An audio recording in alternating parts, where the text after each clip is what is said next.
Welcome to the CDA Institute's Expert Series. In this latest edition, we spoke with Daryl Kimball, Executive Director of the Arms Control Association. Kimball discusses the role Canada can take to help limit the proliferation of nuclear weapons.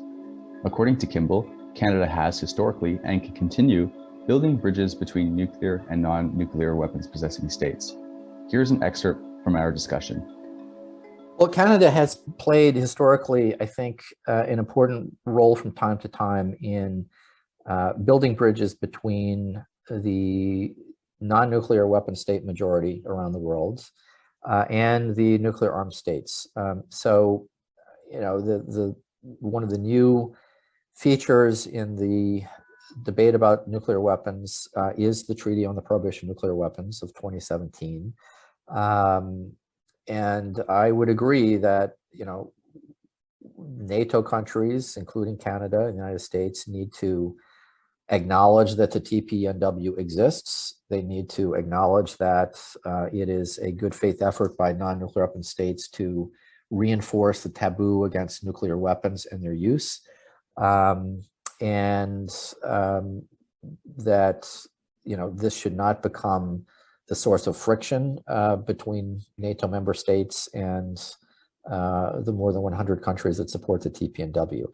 The real work, and this is where Canada can help, the real work to reduce nuclear risks today is in this discussion that has to take place between the United States and Russia on further reducing the risk of a nuclear conflict that might begin as a conflict on the border between the NATO Baltic states and Russia, or a military event in the Black Sea, or a conflict over eastern Ukraine.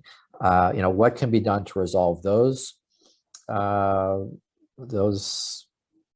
areas of tension, and what can be done to reduce and further limit the arsenals of the United States and Russia.